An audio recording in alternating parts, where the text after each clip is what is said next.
আমরা যদি আল্লাহ রাসূল সাল্লাল্লাহু আলাইহি ওয়াসাল্লামের জীবনের দিকে একটু খেয়াল করি, তাহলে দেখব যে নবী হওয়ার আগেও কিন্তু আল্লাহ রাসূল সাল্লাল্লাহু আলাইহি ওয়াসাল্লামের এই ক্যারেক্টারিস্টিক্সগুলো ছিল, এই ফিচারগুলো ছিল। উনি মানুষের অনেক কাজে এসেছেন, তিনি মানুষকে সাপোর্ট করতেন, বিপদে তাদের পাশে দাঁড়াতেন, তাই না?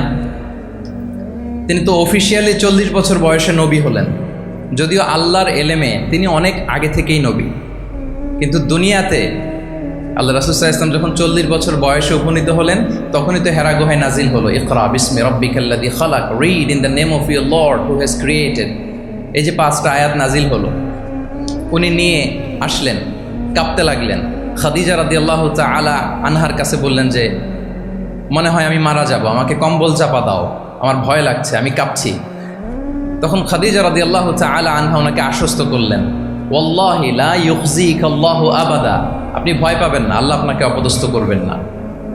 ইন্নাকা লা তাসিলুর রাহিমা ওয়া তাসদুকুল হাদিসা, নিশ্চয়ই আপনি আত্মীয়তার সম্পর্ককে বজায় রাখেন, আপনি সবসময় সত্য কথা বলেন। ওয়া তাহমিলুল কাল্লা, আপনি মানুষের বোঝা বয়ে দেন। ওয়া তাকসিবুল মা'দুমা, যার উপার্জন করার কোনো সক্ষমতা নেই তার জন্য আপনি উপার্জন করেন, তাকে আপনি ফিনান্সিয়াল সাপোর্ট করেন। ওয়া তাকরিউদ দাইফা, আপনি মেহমানকে খাওয়ান। ওয়া তুঈনু আলা নাওয়াইবিল হক, সত্য যেখানে বিপন্ন সেখানে আপনি সত্যের বীর সেনানী হয়ে দাঁড়িয়ে যান। তো এই ফিচার যাদের মধ্যে থাকে, এমন ব্যক্তিত্বকে আল্লাহ তাআলা কখনোই অপমান করতে পারেন না। আপনি চিন্তিত হবেন না, ডোন্ট ওয়ারি অ্যাবাউট ইট, কোনো ভয় নাই, কোনো চিন্তা নাই, আপনি আশ্বস্ত হন। তাহলে দেখেন, এই যে 6টা গুণের কথা খাদিজা রাদিয়াল্লাহু তাআলা আনহা বললেন, এগুলো কিন্তু রাসূল সাল্লাল্লাহু আলাইহি ওয়াসাল্লাম নবী হওয়ার আগের গুণ। অর্থাৎ 40 বছর বয়সে তিনি উপনীত হওয়ার আগেই ওনার এই অভ্যেস ছিল যে উনি অন্যের বোঝা বইয়ে দিতে হেল্প করতেন, মানুষকে সাপোর্ট করতেন। যার উপার্জন করার সুযোগ নাই, ক্ষমতা নাই, তাকে তিনি উপার্জন করে দিতেন, মানে তাকে ফিনান্সিয়ালি সাপোর্ট করতেন, মেহমান খাওয়াতেন। তার মানে নবী হওয়ার আগেই উনি জনকল্যাণমূলক কাজে নিজেকে সম্পৃক্ত রেখেছেন। মানুষকে তিনি সাপোর্ট করতেন, মানুষকে হেল্প করতেন, উনি মানুষের কাজে লাগতেন। আর যে মানুষের কাজে লাগে, মানুষের উপকারে আসে, জনকল্যাণমূলক কাজে নিজেকে সম্পৃক্ত রাখে, বাই ডিফল্ট সে নেতা, বাই ডিফল্ট সে কি নেতা হয়ে যায়। তাহলে to serve before to lead, নেতৃত্ব এটা আসলে পজিশনের সাথে সম্পৃক্ত না, ইটস অল অ্যাবাউট ইনফ্লুয়েন্স। আপনার বাবা নেতা ছিল, আপনি ছেলে, তো আপনি নেতা, এটাকে নেতৃত্ব বলে না। আপনি যদি মানুষকে প্রভাবিত করবার ক্ষমতা হাসিল করেন, মানুষের কাজে আসেন, আপনাকে যদি সমাজে কাজে লাগে, আপনি মানুষকে সাপোর্ট করেন, তখন আপনি নেতা হয়ে ওঠেন। তাহলে রাসূল সাল্লাল্লাহু আলাইহি ওয়াসাল্লামের লিডারশিপটা যদি বুঝতে হয়, প্রথম কথা হচ্ছে ওনার লিডারশিপের প্যাটার্নটা ছিল সার্ভেন্ট লিডারশিপ, মানে সার্ভিস দেওয়ার মধ্য দিয়ে উনি নেতা বনে গেছেন। নবী হওয়ার আগেই ওনার মধ্যে এই ট্রেড ছিল, উনি মানুষকে সার্ভিস দিতেন। আরবিতেও একটা কথা আছে, সাইয়্যিদুল কওমি খাদিমুহুম, মানে যিনি সমাজের নেতা তিনি হবে সমাজের সবচেয়ে বড় খাদেম। যিনি নেতা হবেন তিনি সমাজের সবচেয়ে বড় কি হবেন? খাদেম হবেন। তাহলে রাসূলুল্লাহ সাল্লাল্লাহু আলাইহি ওয়াসাল্লামের লিডারশিপটা ছিল সার্ভেন্ট লিডারশিপ। আমি টোটাল, যদি সময় আমাকে পারমিট করে, বসার যে সিটিং ক্যাপাসিটি তার চেয়ে শ্রোতা মাশাআল্লাহ অনেক বেশি, সাফোকেটিংও হচ্ছে। যদি আপনারা অধৈর্য না হয়ে যান, মোট 12টা পয়েন্ট আলোচনা করবার চেষ্টা করবো ইনশাআল্লাহ। তাহলে প্রথম পয়েন্টটা হচ্ছে, আমি আবার মাঝে মাঝে একটু জিজ্ঞেস করব, দেখবো যে আছেন কিনা আমার সাথে।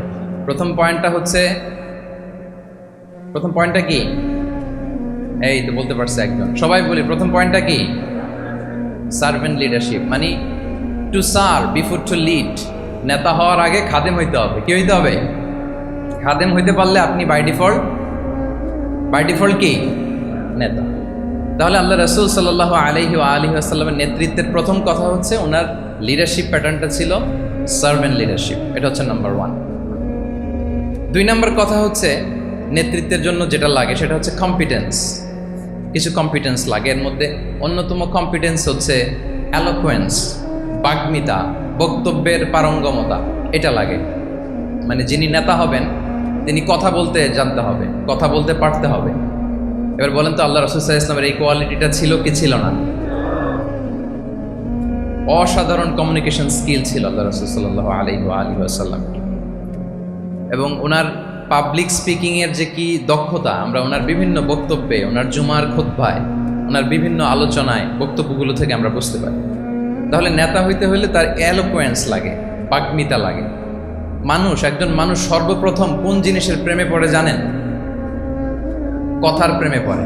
কিসের? কথার প্রেমে পড়ে। কথার ধরন, কণ্ঠস্বর, তার অ্যাটিটিউড, তার শব্দের জাদু, এটা মানুষের হৃদয়কে জয় করে ফেলে। আল্লাহ রাসূল সাল্লাল্লাহু আলাইহি ওয়া আলিহি ওয়াসাল্লাম তিনি নিজেও বলেছেন, ওয়া ইন্না মিনাল বায়ানি লা সিহরা, কিছু কিছু বক্তব্যের মধ্যে জাদু আছে। তো রাসূল সাল্লাল্লাহু আলাইহি ওয়াসাল্লামের এই এলোকোয়েন্স ছিল, এলোকোয়েন্স। তিনি বলতেন, উতিতু জাওয়ামিউল কালিম, আল্লাহ তাআলা আমাকে সর্বমর্ম বাচন ভঙ্গির অধিকারী করেছেন। মানে উনি যেটা বলতেন এটা ছিল very precise in wording but comprehensive in meaning. Precise in wording, শব্দের বিবেচনা এটা খুবই precise and clear, but comprehensive in meaning. এটার যে দোতনা, এটার যে appeal to the heart of the people, to the heart of the listener, এটা অসাধারণ, মানুষের হৃদয়কে জয় করে ফেলতো। আল্লাহু আকবার। তাহলে নেতা হইতে হইলে তার কমিউনিকেশন স্কিল লাগবে, কি বলেন? লাগবে। এখন নেতা আসছে, উনি বক্তব্য করতে পারতেছে না, তাহলে কি নেতা হইতে পারবে? পারবে না।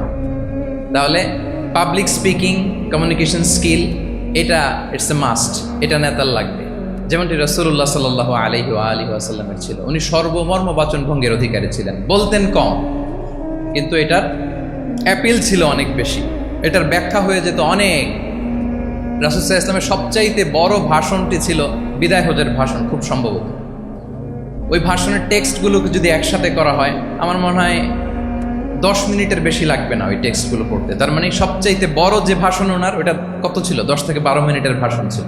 আমরা তো ঘন্টার পর ঘন্টা বক্তব্য করি, তারপরেও তো আমরা মানুষের মনকে খুশি করতে পারি না। উনি সেই যে 1400 বছর আগে 10 মিনিটের একটা ছোট্ট ভাষণ দিলেন, গোটা বিশ্ব আজও হাবুডুবু খায় ওই ভাষণের ভেতর, ঠিক কিনা বলেন? তাহলে উতিতু জাওয়ামিউল কালিম, আমি সর্বমর্ম বাচন ভঙ্গির অধিকারী। সুবহানাল্লাহ। Very precise and clear. কতটা প্রেসাইজ এন্ড ক্লিয়ার ছিল রাসূল সাল্লাল্লাহু আলাইহি ওয়াসাল্লামের বক্তব্য?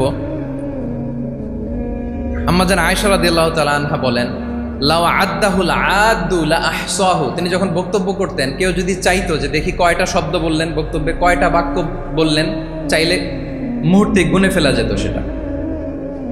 এত প্রেসাইজ এন্ড ক্লিয়ার বক্তব্য ছিল যে তিনি কয়টা বাক্য ব্যবহার করেছেন, কয়টা শব্দ ইউজ করেছেন এই বক্তব্যে, চাইলে যে কেউ গুনে ফেলতে পারত। এবং তিনি খুবই শুদ্ধ আরবিতে কথা বলতেন, আফসাহুল লিসান ছিলেন। বিশুদ্ধ ভাষায় কথা বলতে পারা এটা অনেক জরুরি।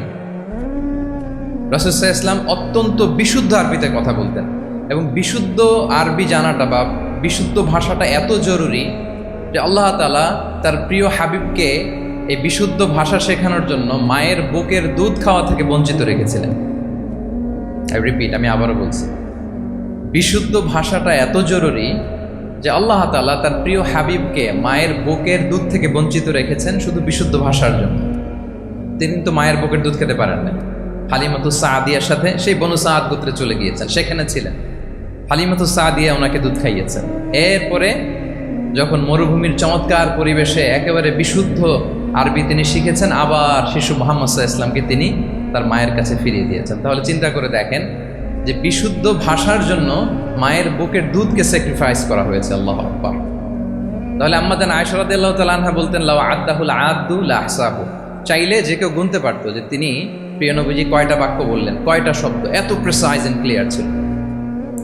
অন্য বর্ণনায় এসেছে, কানা ইয়াতাকাল্লামু বিকালামিন বাইনাহু ফাসলুন, তিনি এমনভাবে কথা বলতেন, কথার মাঝখানে মাঝখানে পজ দিতেন। কে দিতেন? পজ দিতেন, মানে একটু থামতেন যাতে করে শ্রোতারা বুঝতে পারে। ইয়াতাকাল্লামু বিকালামিন বাইনাহু ফাসলুন, বলতে বলতে মাঝে মাঝে একটা পজ দিতেন যাতে সবাই বুঝতে পারে। ইয়াহফাযুহু মান জালাসা ইলাই, আশেপাশে যারা বুঝতো, তারা বসতো, তারা সহজে এটা মুখস্থ করে ফেলতে পারত। পজ দিয়ে দিয়ে, থেমে থেমে, এত চমৎকার করে ওনার প্রেজেন্টেশন ছিল, বক্তব্য মালাগুলো ছিল, ফলে যারা শুনতেছে ইজিলি মুখস্থ করে ফেলতে পারত। এবং গুরুত্বপূর্ণ কথা তিনি এমফাসাইজ করতেন, 3 বার বলতেন। একবার তিনি বলতেছেন, আত্তাকওয়া হা হুনা হা হুনা হা হুনা ওয়া ইউশিরু ইলা সাদরিহি 3 মাররাত। তাকওয়াকে তিনি এখানে রেফার করেছেন। আমরা তো মনে করি তাকওয়া সব ঢুকে গেছে এখানে, তাকওয়া ঢুকে গেছে টুপিতে, তাকওয়া ঢুকে গেছে জামাতে, এগুলো তাকওয়ার একটা নমুনা। কিন্তু আল্লাহ রাসূল সাল্লাল্লাহু আলাইহি ওয়াসাল্লাম বলেছেন তাকওয়া এখানে এখানে এখানে। এভাবে 3বার তিনি ইঙ্গিত করেছেন। গুরুত্বপূর্ণ কথাকে তিনি এভাবে এমফেসাইজ করতেন। মাঝে মাঝে এমন আবেগঘন বক্তব্য উপস্থাপন করতেন, সাহাবারা অশ্রুসিক্ত হতো। ওয়াজিলাত মিনহাল কুলুব, যারাফাত মিনহাল উয়ুন। সাহাবারা বলতেন যে আমরা অশ্রুসিক্ত হতাম, আমাদের হৃদয় বিগলিত হতো। এত চমৎকার মর্মস্পর্শী বক্তব্য তিনি করতেন। এটা প্রেক্ষাপটের আলোকে। আবার যুদ্ধের ময়দানে যখন কমান্ড করতেন তখন আলা সৌতু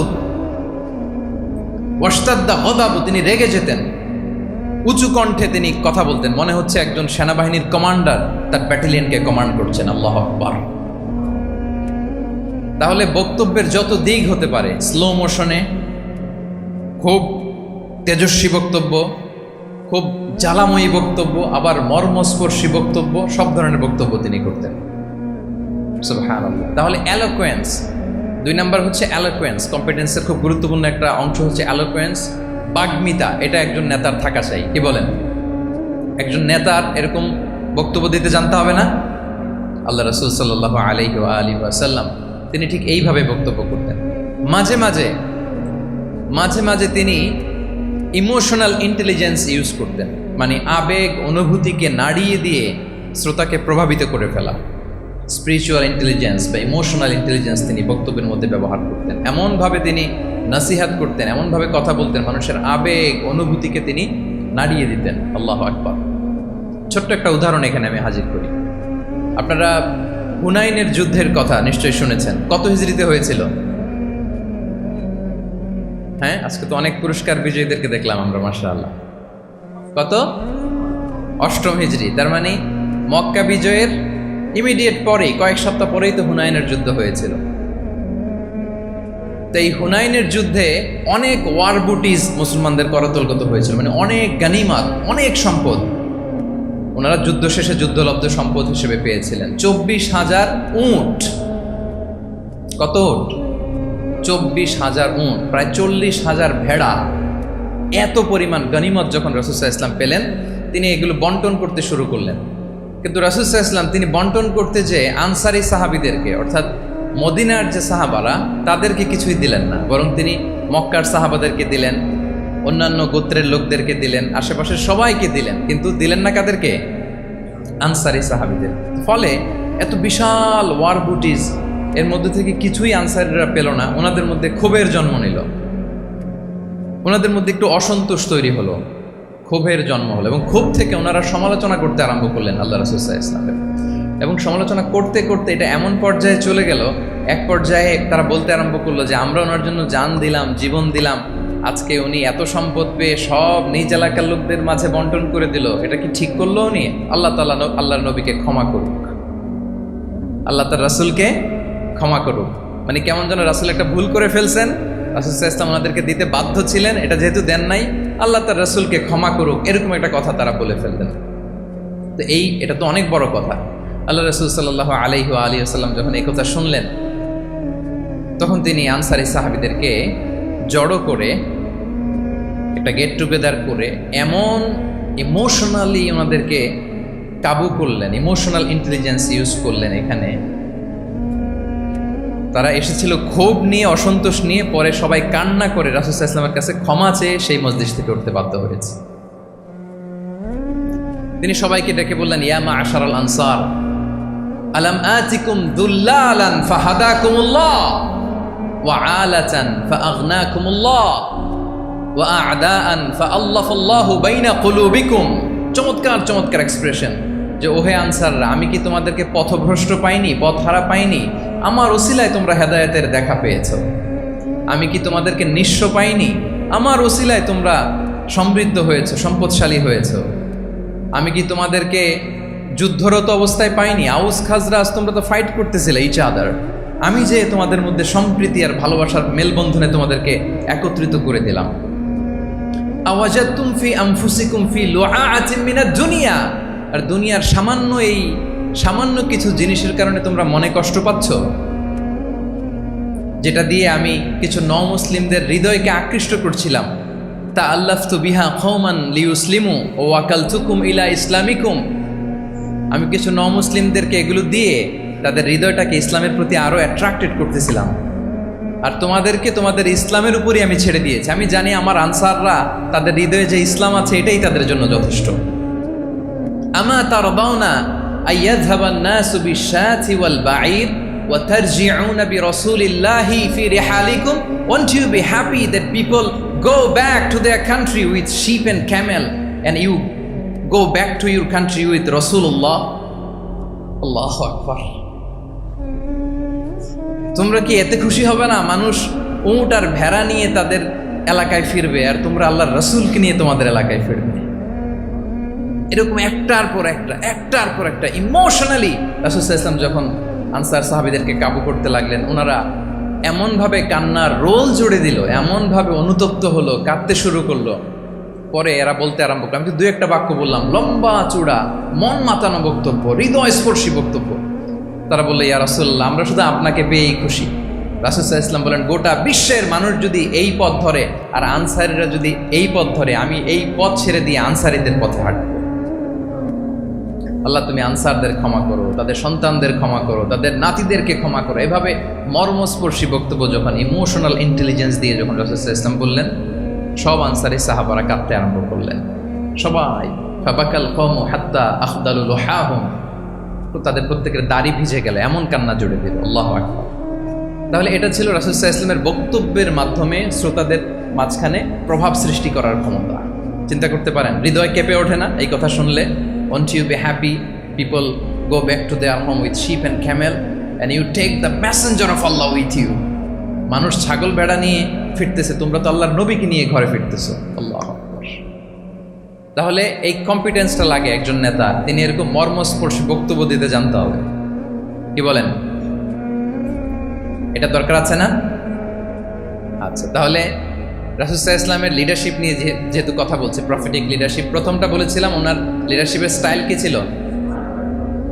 এই তো মুখস্থ হয়ে গেছে, মাশাআল্লাহ। আবার লেটস মেক এ নয়েজ। প্রথমটা কি ছিল? Servant leadership. 2 নম্বরে এলোকুয়েন্স, বাগ্মিতা, বক্তব্যের পারঙ্গমতা চাই একজন নেতার মধ্যে, যেটা আল্লাহ রাসূল সাল্লাল্লাহু আলাইহি ওয়াসাল্লামের ছিল এবং সেখান থেকে আমাদের শেখার আছে, নেয়ার আছে। কিভাবে তিনি বক্তব্য করতেন, কিভাবে জটিল কথাকে সহজ করে উপস্থাপন করতেন, কিভাবে এত চমৎকার করে তিনি ক্রাউড হ্যান্ডেল করতেন। দুটো গেল। 3 নম্বর হচ্ছে আল্লাহ রাসূল সাল্লাল্লাহু আলাইহি ওয়া আলিহি ওয়াসাল্লামের নেতৃত্বের গুণাবলীগুলো যদি আমরা লিস্ট ডাউন করি, 3 নম্বর হচ্ছে কম্পেশন। কম্পেশন, a leader should be compassionate. 3 নম্বর হচ্ছে কম্পেশন, মানে সফট হার্টেড, দয়াদ্র হৃদয় হতে হবে। আপনি মানুষের দুঃখ যদি আপনাকে কাঁদায় তবেই আপনি নেতা। কি বলেন? মানুষের দুঃখ দেখে, কষ্ট দেখে যদি আপনার মধ্যে কান্না আসে বুক ফেটে, তবেই আপনি নেতা। তাহলে দয়াদ্র হতে হয় নেতাকে, তাকে দয়ালু হতে হয়, কম্পেশনেট হতে হয়, দয়াদ্র হৃদয়ের হতে হয়। আমরা আল্লাহ রাসূল সাল্লাল্লাহু আলাইহি ওয়াসাল্লামের দিকে যদি তাকাই, ওনার তো একটা উপাধিই হচ্ছে রাহমাতাল লিল আলামিন। আল্লাহ রাসূল সাল্লাল্লাহু আলাইহি ওয়াসাল্লামের উপাধি কি? ওমা আরসালনাকা ইল্লা রাহমাতাল লিল আলামিন। We have not sent you but as mercy for all the worlds. নবী হে, আপনাকে সবার জন্য আমি মার্সি করে পাঠিয়েছি, রাহমা করে পাঠিয়েছি। আপনি সবার জন্য রহমত, মানুষের জন্য, ম্যানকাইন্ড, জিনকাইন্ড, অ্যানিমালস, সবার জন্য আপনি রাহমা, মার্সি। তাহলে একজন মানুষ যখন নেতা হয়ে উঠতে চাইবে, নেতৃত্বের অন্যতম একটা লিডারশিপ ট্রেইট হচ্ছে কম্পেশন। অন্যের ব্যথায়, অন্যের দুঃখে তার কান্না আসতে হবে, সফট হার্টেড হইতে হবে তাকে, মাঝে মাঝে দয়াদ্র হৃদয়ের হতে হবে, তবেই সে নেতা। রাসূল সাল্লাল্লাহু আলাইহি ওয়াসাল্লাম কতটা দয়াদ্র ছিল আল্লাহ তাআলা অন্য আয়াতে বলছেন, ফাবিমা রাহমাতিন মিনাল্লাহি লিনতা লাহুম ওয়ালাউ কুনতা ফাযযান গালিযাল কলবি লানফাদ্দু মিন হাওলিক। নবী হে, আল্লাহর অশেষ অনুগ্রহে আপনি খুব কোমল ভাষী হয়েছেন, কোমল হৃদয়ের হয়েছেন। লিনতা লাহুম, সবার জন্য আপনি সফট হার্টেড হয়েছেন আল্লাহর অনুগ্রহে। যদি আপনি সফট হার্টেড না হয়ে আপনি যদি কঠোর হৃদয়ের অধিকারী হতেন, তাহলে এখন লোকেরা যেমনি আপনাকে ঘিরে রাখে, আপনার চারিপাশে সবাই ঘিরে রাখতো না। আল্লাহু আকবার। সাহাবারা সব সময় রাসূল সাল্লাল্লাহু আলাইহি ওয়াসাল্লামের সঙ্গ পেতে চাইতো, অ্যাকম্পানি চাইতো, ঘিরে রাখতো। এমনকি অনেক সাহাবীর ঘরে ভালো না লাগলে রাসূল সাল্লাল্লাহু আলাইহি ওয়াসাল্লামের কাছে চলে আসতো। এমনকি অনেক সাহাবী বলতেন যে আমার পেটে ক্ষুধা লাগলেই আমি রাসূলের কাছে যেতাম, কারণ রাসূলের চেহারা দেখলে আমার পেটের ক্ষুধা উধাও হয়ে যেত। ফাবিমা রাহমাতিন মিনাল্লাহি লিনতা লাহুম, নবী হে আল্লাহর অনুগ্রহে আপনি কোমল ভাষী হয়েছেন। তাহলে কোমল হৃদয়ের হওয়া, সফট হার্টেড হওয়া, দয়াদ্র চিত্তের হওয়া, এটা অন্যতম একটা লিডারশিপ ট্রেট। এত দয়াদ্র ছিলেন, আল্লাহ তাআলা বলছেন ফালাআল্লাকা বাখিউন নাফসাকা আলা আসারিহিম ইল্লাম ইউমিনু বিহাযাল হাদীসি আসাফা।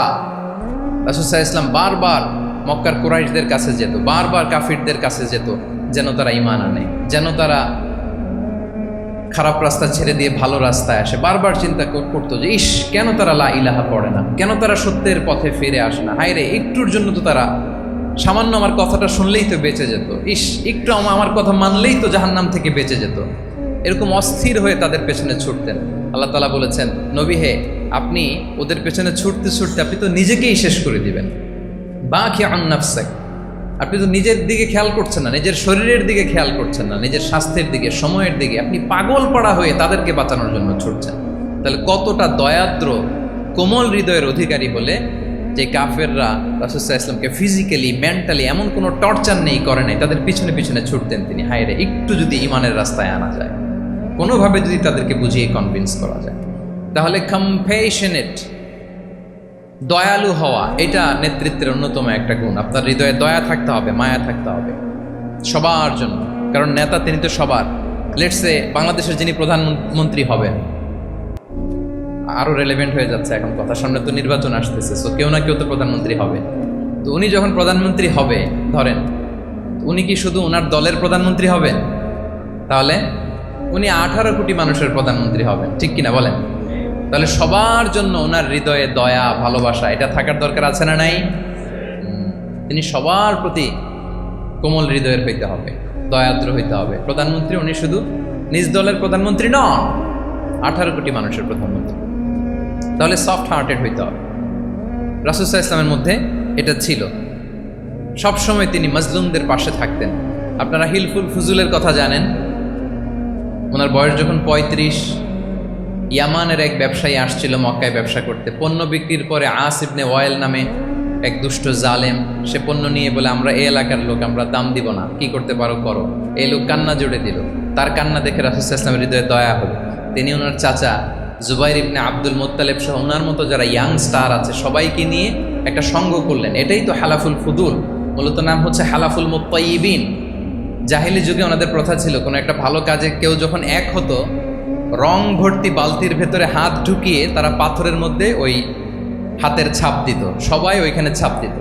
ফলে কাইন্ড অফ কভেনেন্ট, এটা একটা চুক্তির মতো, যে আমরা চুক্তিবদ্ধ হলাম, এগ্রিমেন্ট করলাম যে আমরা সবাই এক। রাসূল সাল্লাল্লাহু আলাইহি ওয়াসাল্লাম ওনার মতো ইয়াংস্টারদেরকে নিয়ে এই হালাফুল মুত্তাইয়িবিন বা হালাফুল ফুদুল করেছেন। এবং এটার মূল কথা ছিল, মূল স্লোগান ছিল নাহনু মাআল মাজলুম দিদ্দাল যালিম, আমরা সবসময় মাজলুমের পক্ষে থাকবো, জালিমের বিপক্ষে। এটা ছিল হিলফুল ফুজুলের কি মূল শিক্ষা। এভাবে সব সময় তিনি মাজলুমদের সাথে ছিলেন। শ্রমিক সাহাবীদেরকে বড্ড ভালোবাসতেন, শ্রমজীবীদেরকে বড্ড ভালোবাসতেন। এমনকি বিদায় হজের মতো এরকম গুরুত্বপূর্ণ ভাষণও শ্রমজীবীদের কথা বাদ যায়নি, গরিবদের কথা বাদ যায়নি। আরিকাআকুম আতঈমুহুম মিম্মা তাআকুলুন ওয়ালবাসুহুম মিম্মা তালবাসুন। খবরদার, সেদিনও বলেছিলেন সেই বিদায় হজের ভাষণে, তোমরা তোমাদের শ্রমজীবী লোকদের কথা ভুলে যেও না, তোমাদের স্টাফদের কথা, তোমাদের দাস দাসীদের কথা। তোমরা যা খাবে সেখান থেকে তাদেরও খাওয়াবে, তোমরা যে পোশাক পরবে সেখান থেকে তাদেরও পোশাকের ব্যবস্থা করবে। আল্লাহু আকবার। তাহলে রাহমাতাল লিল আলামিন, তিনি ছিলেন কম্প্যাশনেট, দয়ালু হৃদয়ের অধিকারী। তাহলে নেতা হইতে হলে তার হৃদয়ে কি থাকা লাগবে? দয়া। তাহলে 3 নম্বর পয়েন্টটা কি? হ্যাঁ কি সবাই বলি 3 নম্বর পয়েন্টটা কি? কম্প্যাশন, অনুগ্রহ বা দয়া। এটা একজন নেতার হৃদয়ে থাকা চাই। 4 নম্বরে হচ্ছে ইন্টেগ্রিটি। ইন্টেগ্রিটি মানে সততা, নৈতিকতা থাকতে হবে। এটা অন্যতম একটা লিডারশিপ ট্রেট। এটার বড় ক্রাইসিস এখন ইন্টিগ্রিটির। রাসূল সাল্লাল্লাহু আলাইহি ওয়াসাল্লামের লিডারশিপটা ছিল এথিক্যাল লিডারশিপ, কিন্তু এইটার অনেক বড় ক্রাইসিস আমাদের সমাজে, আমাদের নেতৃত্বের মাঝে। কি বলেন? নৈতিকতার ঘাটতি আছে না? নৈতিকতা বিবর্জিত নেতৃত্ব এটা দিয়ে কিছুই হয় না। একটা জাতির ধ্বংসের জন্য নৈতিকতা বিবর্জিত নেতৃত্বই যথেষ্ট। এই জন্য নৈতিকতা লাগবে, ইন্টিগ্রিটি, সততা। আমরা যদি আল্লাহ রাসূল সাল্লাল্লাহু আলাইহি ওয়াসাল্লামের নেতৃত্বের দিকে তাকাই, তাহলে ওনার সততা, ওনার সত্যবাদিতা, ওনার আমানতদারিতা নিয়ে যদি আমরা একটু সিরাতের পরতে পরতে খেয়াল করি, এমনকি নবী হওয়ার আগে যদি খেয়াল করি, তাহলে দেখব যে মক্কার লোকেরা আল্লাহ রাসূল সাল্লাল্লাহু আলাইহি ওয়াসাল্লামকে আস-সাদিক, আল আমিন উপাধিতে ভূষিত করেছেন। সুবহানাল্লাহ, মানে সত্যবাদী, ট্রুথফুল অ্যান্ড ট্রাস্টওয়ার্দি। স্বয়ং মক্কার লোকেরা, মক্কার মুশরিকরা রাসূল সাল্লাল্লাহু আলাইহি ওয়াসাল্লামকে উপাধি দিয়েছিলেন আল আমিন। কি উপাধি দিয়েছিলেন? আল আমিন। তার মানে কখনো মিথ্যা বলেননি, কখনো আমানতের খেয়ানত করেননি। যখন আয়াত নাজিল হলো ওয়া আনজির আশিরাতাকাল আকরাবিন, হে নবী আপনি আপনার নিকট আত্মীয়দেরকে সতর্ক করুন জাহান্নামের আযাবের, তিনি সাফা পাহাড়ের চূড়ায় উঠে গেলেন, ডাকতে আরম্ভ করলেন, ও মক্কার লোকেরা, ও আমার আত্মীয়রা, আমি যদি বলি এই পাহাড়ের পেছনে একদল ঘোড়সাওয়ার সশস্ত্র ব্যাটালিয়ন তোমাদেরকে এখনই অ্যাটাক করবে, তোমরা কি বিশ্বাস করবে? আকুনতুম মুসাদ্দিকিয়া, আমার কথা বিশ্বাস করবে? মক্কাবাসী এক বাক্যে কি বলেছিল জানেন? তারা বলেছিল না, অবশ্যই বিশ্বাস করবে। আমি যদি বলি তোমাদেরকে অ্যাটাক করার জন্য প্রস্তুত একদল ঘোড়সাওয়ার, বিশ্বাস করবে? আকুনতুম মুসাদ্দিকিয়া, সবাই কি বলেছিল? না, অবশ্যই বিশ্বাস করবে। কেন বিশ্বাস করবে? বলে যে মা জাররাবনা আলাইকা ইল্লা সিদকা, we have never ever experienced a single lie from you in our life. আমরা জীবনে কোনোদিন তোমার মিথ্যা বলতে শুনি নাই। আল্লাহু আকবার। তাহলে দেখেন এই বাক্যটার ওজন কত দেখেন, মা জাররাবনা আলাইকা ইল্লা সিদকান, আমরা কখনো তোমার থেকে মিথ্যা শুনি নাই। তার মানে এক বাক্যে রাসূল সাল্লাল্লাহু আলাইহি ওয়াসাল্লামের বিগত 40 বছরের হিস্ট্রি ফুটে উঠছে। কি বলেন? বিগত 40 বছরের হিস্ট্রি এই বাক্যে আছে না নাই? মা জাররাবনা আলাইকা ইল্লা সিদকান, আমি তো কোনোদিন মিথ্যা শুনি নাই তোমার জবান থেকে, তো কেন বিশ্বাস করব না? কি নিঃসংকোচ স্বীকৃতি এলাকার লোকদের, জীবনে আমরা কোনোদিন তোমার মুখ থেকে মিথ্যা শুনি নাই, তো তুমি যদি বলো যে ঘোড়সাওয়ার অ্যাটাক করার জন্য রেডি, অবশ্যই বিশ্বাস করবো, তুমি সত্যবাদী। আল্লাহু আকবার। এইটা আমাদের সমাজে অনেক বড় ক্রাইসিস, আমানতদারিতা, ট্রাস্টওয়ার্দিনেস। যত বড় নেতা দেখা যায় তত বেশি দুর্নীতিগ্রস্ত, ঠিক কিনা বলেন? যত বড় নেতা তত বেশি টাকা পাচার করার রেকর্ড তার বেশি, ঠিক কিনা? মানে উল্টা হয়ে গেছে, যেটা সবচেয়ে ইন্টিগ্রিটি বেশি দরকার ছিল এটা আমাদের কম। সো এখান থেকে আমাদের শিখতে হবে, অনেক কিছু রিভাইজ করতে হবে আমাদেরকে। এই যে নতুন বাংলাদেশের চমৎকার সময় এসেছে, আর 54 বছরও হয়তো আমরা এই সুযোগ পাবো না, ঠিক কিনা? এজন্য আমাদেরকে শিখতে হবে রাসূল সাল্লাল্লাহু আলাইহি ওয়াসাল্লামের যে ইন্টিগ্রিটি, ওনার যে ট্রাস্টওয়ার্দিনেস, এই আমানতদারিতা থেকে আমাদেরকে শিখতে হবে। আমাদের নেতাদেরকেও আমানতদার হইতে হবে, প্রিয় ভাইয়েরা। তাহলে নেতাকে আস্থার জায়গা তৈরি করে নিতে হয়। রাসূল সাল্লাল্লাহু আলাইহি ওয়াসাল্লাম এটা ধীরে ধীরে তৈরি করেছেন। আপনারা জানেন যে উনি নবুয়তের আগে পার্টনারশিপে বিজনেস করতেন খাদিজা রাদিয়াল্লাহু তাআলা আনহার সাথে, মানে খাদিজা রাদিয়াল্লাহু তাআলা আনহার ইনভেস্টমেন্ট আর উনি শ্রম দিতেন।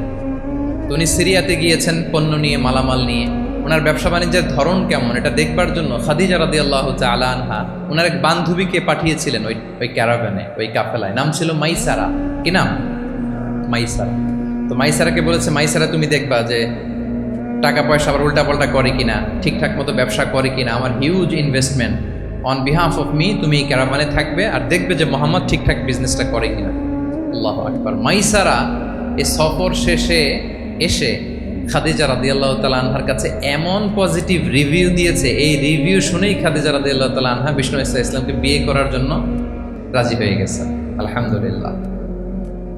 মাইসারা এসে রিভিউ দিতে লাগলো যে মোহাম্মদ সে সবার চেয়ে আলাদা সাল্লাল্লাহু আলাইহি ওয়াসাল্লাম। তার ওঠা বসা, তার চলন বলন, তার কথন, তার ডিলিংস, তার লেনদেন সব আলাদা, অসাধারণ তিনি। আল্লাহু আকবার। তিনি অসাধারণ। তাহলে মাইসারার রিভিউ শুনে আল্লাহু আকবার খাদিজা রাদিয়াল্লাহু তাআলা আনহা তিনি অবাক হয়ে গেলেন এবং তিনি বিয়ের প্রস্তাব পাঠালেন। রাসূল সাল্লাল্লাহু আলাইহি ওয়াসাল্লামের এই আমানতদারিতায় মুগ্ধ হয়ে কি করলেন? বিয়ের প্রস্তাব পাঠালেন। তাহলে কি পরিমাণে ট্রাস্টওয়ার্দিনেস ওনার ছিল। এবং মজার ব্যাপার, আরো মজার ব্যাপার হচ্ছে মক্কার কুরাইশরা, মক্কার লোকেরা রাসূল সাল্লাল্লাহু আলাইহি ওয়াসাল্লামের কাছে এসে আমানতের সম্পদ গচ্ছিত রাখত। আবু জাহেলের কাছে রাখতো না।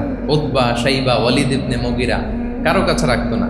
খেয়াল করে দেখেন, দল করে আবু জাহেলের, দল করে কার, কিন্তু আমানত রাখে কার বাসায়? কি অবাক করা কাণ্ড না? কর্মী হচ্ছে আবু জাহেলের, কিন্তু আমানতের সম্পদ রাখে কার কাছে? মুহাম্মদ সাল্লাল্লাহু আলাইহি ওয়াসাল্লামের বাসায়। রাসূল সাল্লাল্লাহু আলাইহি ওয়াসাল্লাম যেদিন হিজরত করবেন, উনি সাইয়েদনা আলী রাদিয়াল্লাহু তাআলা আনহুকে অ্যাসাইন করে গিয়েছেন যে আলী, তুমি থাকো, তুমি কয়েকদিন পরে মদিনায় হিজরতে যাবা, আমার কাছে যত আমানতের সম্পদ আছে এগুলো তুমি আগে বিলি করে তারপরে যাবে। রাসূল সাল্লাল্লাহু আলাইহি ওয়া সাল্লাম আবু বকর রাদিয়াল্লাহু তাআলা আনহুকে নিয়ে চলে গেলেন। আলী রাদিয়াল্লাহু তাআলা আনহুর টানা 3 দিন লেগেছে যে ডেপোজিটগুলো রাসূল সাল্লাল্লাহু আলাইহি ওয়াসাল্লামের কাছে ছিল, আমানতের যে জিনিসগুলো ছিল এগুলো বন্টন করতে সাইয়েদনা আলী রাদিয়াল্লাহু তাআলা আনহু 3 দিন সময় নিয়েছেন। 3 দিন, এত পরিমাণ আমানতের সম্পদ রাসূল সাল্লাল্লাহু আলাইহি ওয়াসাল্লামের কাছে ছিল। আল্লাহু আকবার। তাহলে এই আমানতদারিতা, সততা, অনেস্টি, ট্রাস্টওয়ার্দিনেস, এটা অনেক জরুরি নেতৃত্বের জন্য। নেতা হতে চাইলে তাকে আমানতদার হইতে হবে। যদি একজন ট্রু লিডার কেউ হতে চায়, তার মধ্যে আমানতদারিতা চাই। কি চাই? আমানতদারি। তাহলে ইন্টিগ্রিটি। 4 নম্বর পয়েন্ট কি ছিল? ইন্টিগ্রিটি। আপনারা বোরিং হচ্ছেন না তো? কষ্ট হচ্ছে? আচ্ছা, 5 নম্বরে হচ্ছে good interaction with followers. Good interaction with followers মানে নেতার তার ফলোয়ারের সাথে কি লাগবে? ভালো ইন্টারাকশন লাগবে, সুন্দর একটা সম্পর্ক লাগবে, ভালো বোঝাপড়া চাই।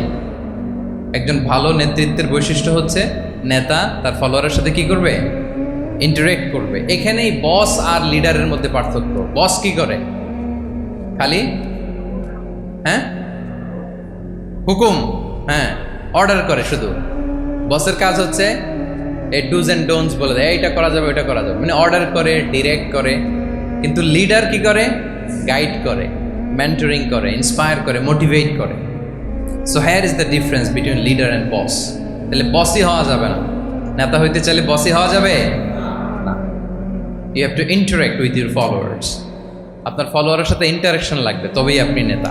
আমরা দেখি রাসূল সাল্লাল্লাহু আলাইহি ওয়াসাল্লামের কেমন ইন্টারাকশন ছিল। রাসূল সাল্লাল্লাহু আলাইহি ওয়াসাল্লাম যে কোনো বড় ডিসিশনে সাহাবাদের সাথে কনসালটেশন করতেন, পরামর্শ করতেন, তারপরে সিদ্ধান্ত নিতেন। ওয়াশাবিরহুম ফিল আমর, এই আয়াতের ভিত্তিতে তিনি সবার সাথে কি করে নিতেন? সাহাবাদের সাথে পরামর্শ করে নিতেন। আপনারা দ্বিতীয় হিজরির যে বদরের যুদ্ধের কথা জানেন, বদরের প্রান্তরটা মদিনা থেকে প্রায় 130 কিলো দক্ষিণ পশ্চিমে। তো ওখানে গেলেন মদিনা থেকে। তিনি যাওয়ার পরে এক জায়গায় তিনি সেনা ক্যাম্প স্থাপন করলেন। স্থাপন করার পরে হাব্বাব ইবনুল মুনজির রাদিয়াল্লাহু তাআলা আনহু তিনি জিজ্ঞেস করলেন, ইয়া রাসূলুল্লাহ, এই যে আপনি এই জায়গায় বদরের প্রান্তরে সেনা শিবির স্থাপন করলেন, সেনা ক্যাম্প স্থাপন করলেন, এটা কি আল্লাহর দেখিয়ে দেয়া কোনো জায়গা নাকি আপনার ইচ্ছায়? তিনি বললেন, আমানজিলান আনসালাকাল্লাহু লাইসা লানা আন নাতাকদ্দামাহু ওয়ালা নাতাআখারা আনহু। এটা কি একেবারে ফিক্সড আল্লাহর পক্ষ থেকে ওহী যে এখানেই সেনা শিবির স্থাপন করতে হবে, নাকি আমহু আর রায়ু ওয়াল হারবু ওয়াল মাকিদা, নাকি এটা যুদ্ধের কৌশল হিসেবে আপনি নিজ থেকে করেছেন? রাসূল সাল্লাল্লাহু আলাইহি ওয়াসাল্লাম বললেন, না, এটা কোনো ওহী না। আমার কাছে মনে হয়েছে, আমার যে অ্যানালিসিস, আমার মনে হয়েছে বদরের যুদ্ধে এখানেই আমাদের পজিশনিংটা হইলে ভালো হয়। হাব্বাব ইবনে মুনজির রাদিয়াল্লাহু তাআলা আনহু বলেন, না, ইদান লাইসা হাযা বিমানসিল ইয়া রাসূলুল্লাহ, তাহলে এইখানে যদি আপনার নিজ থেকে আপনি এটা ডিসাইড করেন, আমি আপনার অনুমতিক্রমে বলতে চাই ইয়া রাসূলুল্লাহ, এইটা সুন্দর জায়গা হয়নি। সুন্দর জায়গা হয়নি? তাহলে কোথায়? হাব্বাব বললেন, ওইখানে, ওই যে বদরের একটা কুয়া আছে, এখানে পানির সোর্স আছে। আমরা যদি ওইখানে একটা ব্লকেট দিয়ে দাঁড়াতে পারি, তাহলে কোরাইশরা এসে আর পানি খেতে পারবে না। ওরা পানি না খেয়েই মরবে, যুদ্ধেও মরবে, পানির অভাবেও মরবে। আল্লাহু আকবার। এক মুহূর্ত দেরি করলেন না রাসূল সাল্লাল্লাহু আলাইহি ওয়াসাল্লাম। এই অপিনিয়ন পাওয়ার সাথে সাথেই বললেন, এই সেনা ক্যাম্প এখান থেকে উঠে হাব্বাব যেখানে বলেছে ওইখানে যে সেনা শিবির স্থাপন করো। 1 সেকেন্ডও দেরি করেন নাই। তাহলে কোনো ইগোইস্টিক ঝামেলা ছিল না, ভেরি অ্যাকোমোডেটিভ ছিলেন রাসূল সাল্লাল্লাহু আলাইহি ওয়াসাল্লাম। আমরা অনেক সময় নতুন কোনো কথা শুনলে, কোনো রিফর্ম শুনলে, শ্রোতাদের মধ্যে থেকে কিছু একটা শুনলে আটকে উঠি, চেঞ্জ করতে চাই না, রিজিড হয়ে থাকে। এই রিজিডিটি রাসূল সাল্লাল্লাহু আলাইহি ওয়াসাল্লামের মধ্যে ছিল না। ভেরি অ্যাকোমোডেটিভ ছিলেন, ইজিলি ওপেন আপ করতে পারেন। মুহূর্তেই বলেন, ঠিক আছে, আমি যেখানে করেছি আসলে ঠিক হয় না। হাব্বাব যেখানে বলেছে সবাই ওখানে যে সেনা ক্যাম্প স্থাপন করো। আল্লাহু আকবার। উনি চাইলে বলতে পারতেন, এই হাব্বাব, তুমি কি আমার চেয়ে বেশি বুঝো? আমি তো নবী, তুমি আমার উম্মাহ, আমার কাছে ওহী আসে। কোনো ধরনের আর্গুমেন্টে না যে সরাসরি রাসূল সাল্লাল্লাহু আলাইহি ওয়াসাল্লাম এটাকে মেনে নিলেন। আল্লাহু আকবার। তাহলে এই যে ইন্টারাকশন দেখেন, কত চমৎকার ইন্টারাকশন ছিল সাহাবীদের সাথে। রাসূলুল্লাহ সাল্লাল্লাহু আলাইহি ওয়া আলিহি ওয়াসাল্লাম। তাহলে good interaction with your followers এটা জরুরি। আমরা যদি খন্দকের ঘটনা দেখি, খন্দকের যে পরীক্ষা খনন করা হয়েছিল, এটা কিন্তু কোনো মদিনার বা মক্কার কোনো আরাবিয়ান সাহাবাদের কাছ থেকে এই পরামর্শ আসেনি। এসেছে কার কাছ থেকে? সালমান আল ফারিসি। বাড়ি কই? সেই ইরান, ইয়ামান না, ইরানে। হি ওয়াজ পার্সিয়ান, উনি ইরান থেকে আসছে। ফারিসি, সালমান আল ফারিসি, পারস্য থেকে আসা। ওনার কথা অনুযায়ী তিনি বলছেন এবং বলেছেন সালমান মিন্না আহলাল বাইত। ওনাকে আহলে বাইতের স্ট্যাটাস তিনি দিয়েছেন। আল্লাহু আকবার।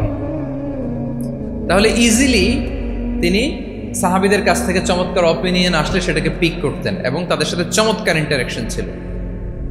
সাহাবীদের সাথে, ফলোয়ারদের সাথে ওনার কতটা গভীর ইন্টারাকশন ছিল, ছোট্ট একটা হাদিস বলে, হাদিসটা সহিহ মুসনাদে আহমদ ইবনে হাম্বলে এসছে। আমি এই পয়েন্টটা শেষ করছি। রাসূল সাল্লাল্লাহু আলাইহি ওয়াসাল্লামের যুগে এক সাহাবী ছিল, তার নাম ছিল জাহির ইবনে হারাম আল আশজাঈ। জাহির সাহাবীর নাম কি? সবাই বলুন, কি নাম? জাহির রাদিয়াল্লাহু তাআলা। উনি মদিনায় থাকতেন না, উনি মরুপল্লীতে থাকতেন, মানে বেদুইন ছিলেন আর কি। মদিনা তো শহর, সিটি, উনি সিটিতে থাকতেন না, উনি থাকতেন মরুপল্লীতে। ওখানে তিনি অর্গানিক ফলমূল, শাকসবজি চাষ করতেন। রাসূল সাল্লাল্লাহু আলাইহি ওয়াসাল্লাম ওনার এই অর্গানিক ফলমূল আর শাকসবজি খুব পছন্দ করতেন। ফলে উনি প্রায়ই সেই মরুপল্লী থেকে রাসূল সাল্লাল্লাহু আলাইহি ওয়াসাল্লামের জন্য অর্গানিক ফ্রেশ ফ্রুট আর শাকসবজি মদিনায় নিয়ে আসতেন এবং এগুলো ফ্রিতে দিতেন রাসূল সাল্লাল্লাহু আলাইহি ওয়াসাল্লামকে অ্যাজ এ গিফট। উপহার হিসেবে রাসূল সাল্লাল্লাহু আলাইহি ওয়াসাল্লামকে মরুপল্লী থেকে চাষ করে আনা ফলমূল, শাকসবজি দিতেন। আর কিছু শাকসবজি, ফলমূল তিনি মদিনার বাজারে বিক্রি করতেন। তো একবার তিনি এসে রাসূল সাল্লাল্লাহু আলাইহি ওয়াসাল্লামকে অর্গানিক এই ফ্রুটগুলো দিয়ে বাকিগুলো মদিনার বাজারে বিক্রি করতেছেন। রাসূলুল্লাহ সাল্লাল্লাহু আলাইহি ওয়া আলিহি ওয়াসাল্লাম বাজার ভ্রমণে গেলেন, যে দেখে ওই তো জাহির। উনি আবার কানা রাজুলান তামিমান, একটু কুৎসিত দেখতে, একটু খাটো কুৎসিত শ্যামবর্ণের ছিলেন। তো ওনাকে দেখেই রাসূল সাল্লাল্লাহু আলাইহি ওয়াসাল্লাম পিছন থেকে এরকম ঝাপটে ধরলেন, পিছন থেকে হাগ করলেন আর কি। তো পিছন থেকে যখন ঝাপটে ধরলেন, উনি তো দেখতে পারতেছেন না কে ধরলো। উনি বলে মান হাদা আরসিলনি, এই ছাড়ো ছাড়ো, কে কে, এই কোন লোক আমারে ধরলো। ছাড়ো ছাড়ো করে অস্থির। যখন পিছনে ফিরে দেখে আল্লাহ রাসূল সাল্লাল্লাহু আলাইহি ওয়াসাল্লাম, এখন আর ছাড়াছাড়ি করে না, এখন ওনার পিঠটা রাসূল সাল্লাল্লাহু আলাইহি ওয়াসাল্লামের বুক মোবারকের দিকে আরো লাগাই দিচ্ছে এইভাবে। সুবহানাল্লাহ। এতক্ষণ বলে এই কে, ছাড়ো ছাড়ো। যখন দেখে রাসূল সাল্লাল্লাহু আলাইহি ওয়াসাল্লাম এখন আর তাড়াহুড়ো করতেছে না, এখন ওনার পিঠটা রাসূল সাল্লাল্লাহু আলাইহি ওয়াসাল্লামের বুক মোবারকের সাথে আরো ঠেলে দিচ্ছে। রাসূল সাল্লাল্লাহু আলাইহি ওয়াসাল্লাম এবার মজার ছলে বললেন মাইয়াশতারি হাযাল আব, ফান করে বলতেছেন, এই একটা দাস আছে আমার কাছে, এই লোকটাকে কে কিনবে, আমি বেচবো, কে কিনবে? জাহির রাদিয়াল্লাহু তাআলা আনহু বলেন, ইয়া রাসূলুল্লাহ ইদান ওয়াল্লাহি তাজিদুনি কাসিদান, আমি কালো মানুষ, আমি সস্তা মানুষ, আমারে বেচলে বেশি দাম পাবেন না, আমি তো সস্তা মানুষ ইয়া রাসূলুল্লাহ। রাসূল সাল্লাল্লাহু আলাইহি ওয়াসাল্লাম বললেন, আনতা লাস্তা ইনদাল্লাহি কাসিদ ইয়া জাহির, হে জাহির তুমি আল্লাহর কাছে সস্তা নও, আনতা ইনদাল্লাহি গালি, তুমি আল্লাহর কাছে বড্ড দামি। আল্লাহু আকবার। হে জাহির, তুমি, তোমার স্কিন ব্রাইট কালার না, তুমি কুৎসিত, তুমি দুনিয়াতে সস্তা হতে পারো কিন্তু আমার আল্লাহর দরবারে তুমি কবু সস্তা নও। আনতা ইনদাল্লাহি গালি, আল্লাহর কাছে তুমি বড্ড দামি। দেখেন ইন্টারাকশন কোন মাত্রায় গেলে পিছন থেকে যে এরকম হাক করা যায়, ঝাপটে ধরা যায় এক সাহাবীকে। সুবহানাল্লাহ। এরকম গুড ইন্টারাকশন ছিল। অনেক অনেক বুড়ি বুড়ি সিরাতের পরতে পরতে আপনারা পাবেন যে রাসূল সাল্লাল্লাহু আলাইহি ওয়াসাল্লামের সাথে সাহাবাদের ইন্টারাকশন কত চমৎকার ছিল। তাহলে 5 নাম্বার হচ্ছে গুড ইন্টারাকশন উইথ ফলোয়ার্স। দেখি মনে আছে কিনা। 1 নম্বরে কি ছিল? 2 নম্বরে, 3 নম্বরে কম্প্যাশন, 4 নম্বরে ইন্টিগ্রিটি, 5 নম্বরে মাশাআল্লাহ গুড ইন্টারাকশন উইথ ফলোয়ার্স। 6 নম্বরে হচ্ছে কারেজ, সাহসিকতা। নেতা হইতে হইলে সাহস লাগবে না? নেতারে বাঁচানোর জন্য কর্মীরা দৌড়াইতেছে সামনে, নেতা যদি ছোটে পেছনে, তাহলে হবে? হ্যাঁ, রিক্সার টায়ার পাংচার হলে যদি নেতা 3 লাফ দেয়, এটা কি নেতা? তাহলে কি? তাহলে তো তাকে নেতা বলা যায় না। কি বলেন? নেতার তো হি শুড বি কারেজাস, তার সাহসী হইতে হবে, দুর্দান্ত সাহস থাকতে হবে তার। রাসূল সাল্লাল্লাহু আলাইহি ওয়াসাল্লামের এরকম দুর্দান্ত সাহস ছিল, অত্যন্ত সাহসিকতার অধিকারী তিনি ছিলেন। এবং এই লিডারশিপ ট্রেটটা খুবই জরুরি, এটাকে বলে মাদার স্কিল। কারেজি যে মাদার স্কিল, এটাই সব। এই হিম্মত লাগবে। আর রাজুলু যু হিম্মা ইউহিল উম্মাহ, যার হিম্মত আছে সেই জাতিকে জাগাতে পারে, ঠিক কিনা? এই যে আমাদের কাছে তো উদাহরণ একেবারে হাতের কাছেই, এই যে 5 আগস্টে, এই যে জুলাই আপরাইজিং, যদি কারেজ না থাকতো আমাদের তরুণদের, আমাদের জেনজিদের, তাহলে এই পরিবর্তন কি আমরা দেখতে পেতাম? আমি গল্প শুনছিলাম যে এই চট্টগ্রাম বিশ্ববিদ্যালয় থেকে 2 জন শহীদ হয়েছে। আল্লাহ তাদের কবরগুলোকে তুমি জান্নাতে টুকরা বানিয়ে দাও। এই যে আমাদের তরুণরা তাজা রক্ত দিয়ে একটা চেঞ্জ এনেছে, পরিবর্তন, এটা তো কারেজ, তাদের সাহসিকতার বহিঃপ্রকাশ, ঠিক কিনা? এটা লাগবে। কেউ যদি লিড দিতে চায়, লিডার হতে চায়, তার এটা লাগবে, মাস্ট। রাসূল সাল্লাল্লাহু আলাইহি ওয়াসাল্লাম অত্যন্ত সাহসী ছিলেন। 2-1টা উদাহরণ আমরা সিরাত থেকে দেখি। একবার মদিনাতে রাত্রিবেলা বিকট একটা আওয়াজ হলো, বিকট আওয়াজ, এত আওয়াজ সবাই ঘুম থেকে জেগে গেল। ঘুম থেকে জেগে সবাই হতভম্ব, কিরে এত আওয়াজ তো মদিনাতে কখনো শুনি না, ঘটনা কি? কেউ ঘোড়া নিয়ে, কেউ উট নিয়ে, কেউ খচ্চর নিয়ে, কেউ এমনি খালি পায়ে ছুটতে আরম্ভ করলো আওয়াজের দিকে, দেখি যাই কোথায় কি হলো। সবাই ছুটতে ছুটতে মাঝপথে যেয়ে দেখে রাসূল সাল্লাল্লাহু আলাইহি ওয়াসাল্লাম আওয়াজ কোথায় হয়েছে, কোত্থেকে হয়েছে দেখে ফিরে আসতেছে আর বলতেছে, লান তুরাউ, ডোন্ট ওয়ারি, আরে ভয় নাই, দেখে আসছি আমি, আল্লাহু আকবার, ভয় নাই, আমি দেখে আসছি, এভরিথিং ইজ ফাইন দেয়ার, সব ঠিক আছে, যাও ফিরো মদিনায় ফিরো। সবাই ভয় পেয়ে ঘোড়া টোরা ও ঠাকিয়ে ছুটতে আরম্ভ করছে। অনেক দূর যাওয়ার পরে দেখে রাসূল সাল্লাল্লাহু আলাইহি ওয়াসাল্লাম আবু তালহা রাদিয়াল্লাহু তাআলা আনহুর একটা খুবই ক্ষিপ্ত ঘোড়া নিয়ে উনি দেখে ভিজিট করে ফিরে আসতেছেন। সুবহানাল্লাহ। তাহলে বিপদ ঘটলে নেতা থাকতে হবে কই, সামনে না পেছনে? আমাদের নেতারা থাকে কই? নাকি পেছনেও খুঁজে পাওয়া যায় না? It's a big crisis. নেতা থাকবে কোথায়? Front liner. Leader should be front liner. উনি তো লিড দিবে, নেতৃত্ব দিবে। এখন ওনারা যদি খুঁজে পাওয়া না যায় তাহলে থাকবে কিছু? এই যে শিখতে হবে আমাদের, যেমনটা রাসূল সাল্লাল্লাহু আলাইহি ওয়াসাল্লাম করলেন। বিকট আওয়াজ, উনি আগে চলে গেছে, কাউকে না বলে দেখে ডেকে চলে আসতেছে। আল্লাহু আকবার। হুনাইনের যুদ্ধে এক পর্যায়ে মুসলমানরা পর্যদুস্ত হয়ে যাচ্ছিল, আপনারা অনেকে জানেন। To make the long story short, পুরো ঘটনাটা আমি আনবো না। সাহাবারা দিক বিদিক ছুটতে আরম্ভ করলো। পাহাড়ের উপর থেকে এমন প্রবল বেগে তীর ছোড়া হচ্ছিল, সাহাবারা টিকতে পারছিলেন, কেউ এদিকে কেউ ওদিকে। রাসূল সাল্লাল্লাহু আলাইহি ওয়াসাল্লাম এই তীর তলোয়ারকে উপেক্ষা করে সামনে যেয়ে দাঁড়ালেন ঢালের মতো, আর বললেন, আনা নবিয়্যু লা কাযিব, আনা ইবনু আব্দুল মুত্তালিব। এই সাহাবারা, আনা নবিয়্যু লা কাযিব, আমি সত্য নবী, আমার দিকে ফেরো, I'm the grandson of Abdul Muttalib, আমি দাঁড়িয়ে আছি, ফেরো। রাসূল সাল্লাল্লাহু আলাইহি ওয়াসাল্লামের যখন এই সাহসী স্টেটমেন্ট তারা পেলেন, আবার আল্লাহু আকবার ধ্বনি নিয়ে সাহাবারা সামনের দিকে এগিয়ে গেছেন। এই যে আগালেন, আর পিছু ফিরলেন না, হুনাইন জয় করেই ছাড়লেন। আল্লাহু আকবার। তাহলে ইতিহাসের পরতে পরতে, সিরাতের পরতে পরতে আমরা দেখবো যে রাসূল সাল্লাল্লাহু আলাইহি ওয়াসাল্লাম হি ওয়াজ এ হাইলি কারেজাস, অনেক সাহসী একজন ব্যক্তিত্ব ছিলেন, অত্যন্ত সাহসী পুরুষ ছিলেন। তাহলে নেতা হইতে হইলে তার কি লাগবে? সাহসিকতা লাগবে, তার তো লিড দিতে হবে ফ্রন্ট লাইন থেকে। এবং কাপুরুষতা, ভীরুতা, এটা থেকে রাসূল সাল্লাল্লাহু আলাইহি ওয়াসাল্লাম পানা চেয়েছেন। আল্লাহুম্মা ইন্নী আউযু বিকা মিনাল হাম্মি ওয়াল হাসান ওয়া আউযু বিকা মিনাল আজজি ওয়াল কাসাল ওয়া আউযু বিকা মিনাল জুবনি ওয়াল বুখল। জুবন মানে কি? ভীরুতা, কাপুরুষতা। হে আল্লাহ, আমি ভীরুতা থেকে, কাপুরুষতা থেকে পানাহা চাই।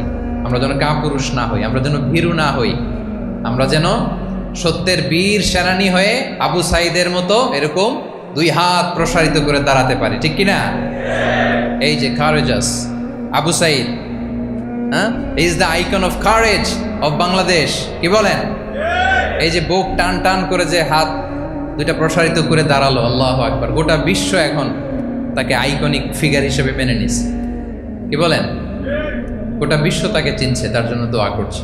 তাহলে courage it's an essential leadership trait, এটা লাগবে প্রিয় ভাইয়েরা। আল্লাহ তাআলা এই কারেজ, এই সৎ সাহস দিয়ে আমাদেরকে ধন্য করুন।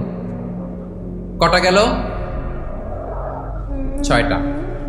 7 নম্বরে হচ্ছে কনফ্লিক্ট রিজলভিং এবিলিটি, বিরোধ নিষ্পত্তি করার মতো যোগ্যতা থাকতে হবে নেতার।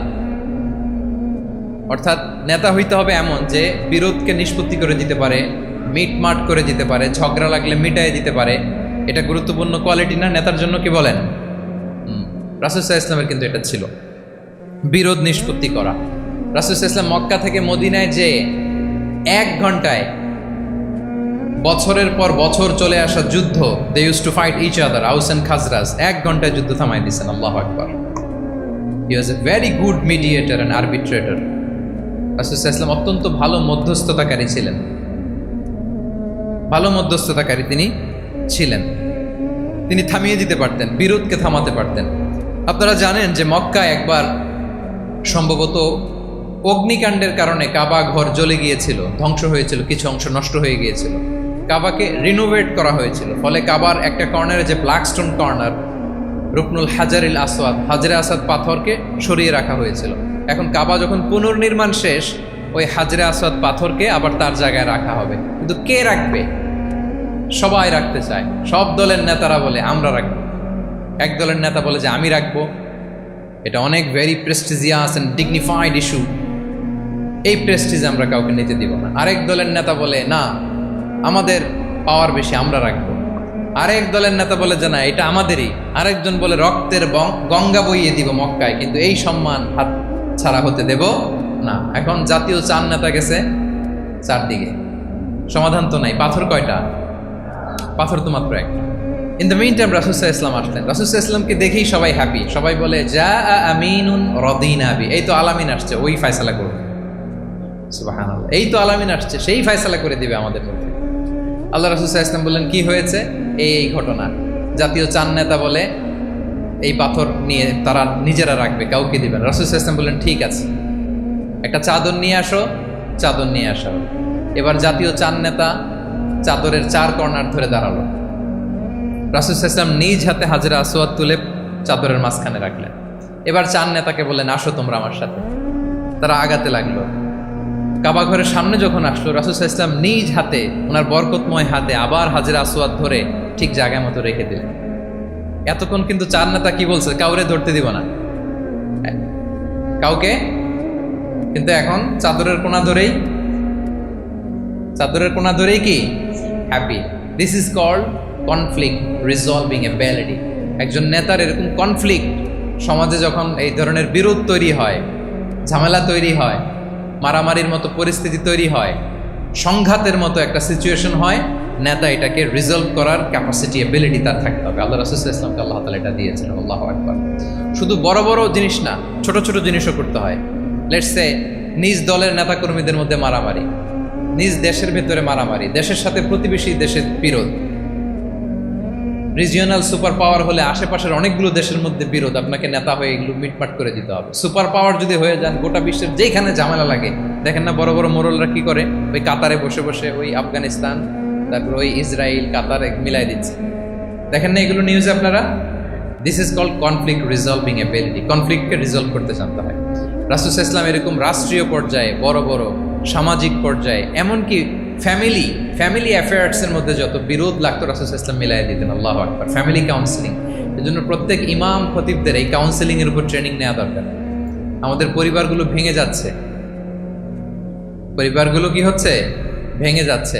আমি পশ্চিমা দেশে আমাদের অনেক স্কলারদের দেখেছি, যারা ইমাম এবং খতিব, তাদের আলাদা করে উইকলি 7 ঘন্টা, 8 ঘন্টা, 10 ঘন্টা এরকম রাখতে হয় ফ্যামিলি কাউন্সিলিং এর জন্য। যাদের মধ্যে বিরোধ, হাজব্যান্ড ওয়াইফের ঝামেলা চলতেছে, উনি কাউন্সিলিং করে। এটা খুব জরুরি। আল্লাহ রাসূল সাল্লাল্লাহু আলাইহি ওয়াসাল্লাম এটা করতেন, সাহাবাদের মধ্যে করতেন, ইভেন নিজের স্ত্রীদের মধ্যেও করতেন। সহিহ বুখারীতে এসেছে, ওনার স্ত্রীদের মধ্যে 2টা গ্রুপ ছিল। পজিটিভলি নেন, 2টা গ্রুপ, আবার এটা ওই গ্রুপ মনে করেন না। অর্থাৎ মানবিক কারণে সামান্য যে জেলাসি থাকে এক স্ত্রীর সাথে আরেক স্ত্রীর, এটা তো খুব স্বাভাবিক। তো ওই ওনাদের মধ্যে একসাথে তো অ্যাট এ টাইমে খুব সম্ভবত 9 জন স্ত্রী বেঁচে ছিলেন। হাফসা রাদিয়াল্লাহু তাআলা আনহাকে কেন্দ্র করে একটা গ্রুপ, আয়েশা রাদিয়াল্লাহু তাআলা আনহাকে কেন্দ্র করে একটা গ্রুপ। তাদের মধ্যে অনেক কথাবার্তা, কিছু মানবিক কারণে যেগুলো হয়, এটা কিন্তু ছিল। রাসূল সাল্লাল্লাহু আলাইহি ওয়াসাল্লাম প্রায় ওনাদেরকে নিয়ে বসে এগুলো রিজলভ করে দিতেন। ওনার নিজের কন্যা ফাতেমা রাদিয়াল্লাহু তাআলা আনহার সাথে আলী রাদিয়াল্লাহু তাআলা আনহার যদি মনোমালিন্যের ঘটনা ঘটতো, এগুলো উনি রিজলভ করে দিতেন। এবং খুব কাছাকাছি ছিল কিন্তু ঘর। যারা মদিনায় মাআরিদুস সিরান নাবাবিয়া ওগুলোতে গিয়েছেন, দেখবেন যে রাসূল সাল্লাল্লাহু আলাইহি ওয়াসাল্লামের ঘরের পাশেই অন্যান্য স্ত্রীদের ঘরগুলো একটার পর একটা, পাশেই ফাতেমা রাদিয়াল্লাহু তাআলা আনহার ঘর। একবার তিনি দুপুরবেলা ফাতেমা রাদিয়াল্লাহু তাআলা আনহার ঘরে গেলেন, যে দেখেন যে ঘরে আলী রাদিয়াল্লাহু তাআলা আনহু নেই। তো জিজ্ঞেস করলেন যে তোমার হাজবেন্ড কোথায়, আইনা ইবনু আম্মি, কোথায় আলী কোথায়? তো বললেন যে কানা বাইনি ওয়া বাইনাহু শাই, আমাদের মধ্যে একটু ঝগড়াঝাটি হয়েছে, মনোমালিন্য হয়েছে। ফাগাদাবানি, উনি একটু রেগে গেছেন আমার উপর।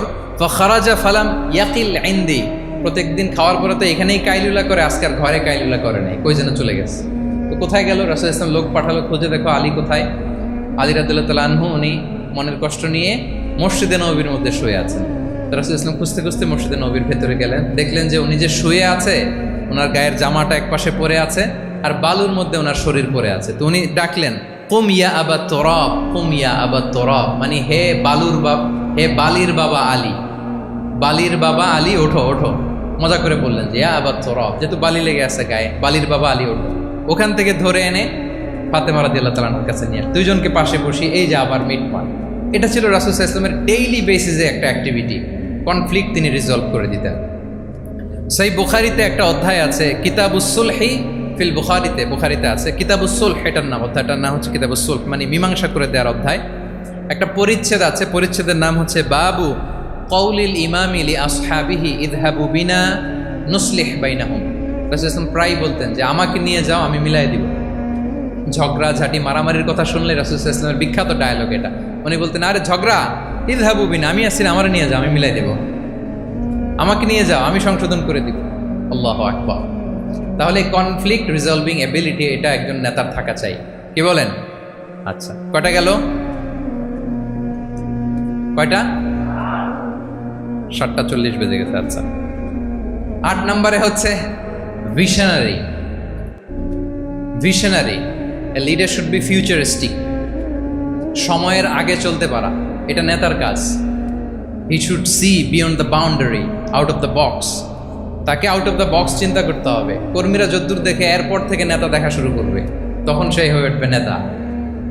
এটাকে বলে ভিশনারি। এই ট্রেডটা একটা লিডারশিপ ট্রেড, খুব গুরুত্বপূর্ণ লিডারশিপ ট্রেড, মানে ফারসাইটেডনেস থাকা, দূরদর্শিতা থাকা, ফিউচারিস্টিক অ্যাটিটিউডের হওয়া, সময়ের আগে চলতে পারা, মানে আগ থেকে আন্দাজ করতে পারা। রাসূল সাল্লাল্লাহু আলাইহি ওয়াসাল্লামের মধ্যে এটা ছিল। কেমন ছিল? ওনার দুই একটা উক্তি আমি কয়েকটা হাদিস শেয়ার করি। তিনি বলতেন ইন্নাল্লাহা যাওয়ালি আল আরদা ফারাআইতু মাশআরিকাহা ওয়া মাগারিবাহা ওয়া ইন্না মুলকা উম্মতি সায়াবলুগু মুলকুহা মা যুবিয়া লি মিনহা। আল্লাহ তাআলা এই পৃথিবীটাকে ফোল্ড করে ছোট রেপ্লিকা বানিয়ে আমার সামনে তুলে ধরেছেন। ফারাআইতু মাশারিকাহা ওয়া মাগারিবাহা, আমি পৃথিবীর প্রাচ্য পাশ্চাত্য সবটুকুন দেখেছি, আর আমি যদ্দূর দেখেছি ঠিক তদ্দূর জায়গায় আল্লাহ তাআলা লা ইলাহার বাণী পৌঁছে দিবে। যদ্দূর দেখেছি, ঠিক যদ্দূর দেখেছি তদ্দূর পৌঁছে যাবে ইসলামের সুমহান বাণী। আজকে পৌঁছে গেছে না পৃথিবীতে? পৃথিবীতে এমন কোনো জায়গা আছে যেখানে লা ইলাহার ধ্বনি উচ্চারিত হয় না? এমন কোনো জায়গা নেই। তার মানে ফিউচারিস্টিক।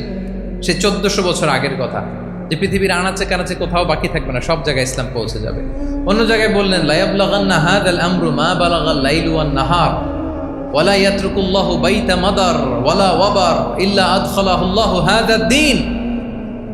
এই ইসলাম যেখানে দিন হয় রাত হয়, পৃথিবীর যেখানে দিন রাত্রি সংগঠিত হয়, সব জায়গায় পৌঁছবে। এমন কোনো কাঁচা ঘর, পাকা ঘর, কোনো জঙ্গল, কোনো পাহাড়, কোনো ভূখণ্ড, এই পৃথিবীতে কোনো এমন কোনো জনপদ থাকবে না যেখানে ইসলামের বাণী পৌঁছবে না। সব জায়গায় পৌঁছে যাবে। আল্লাহু আকবার।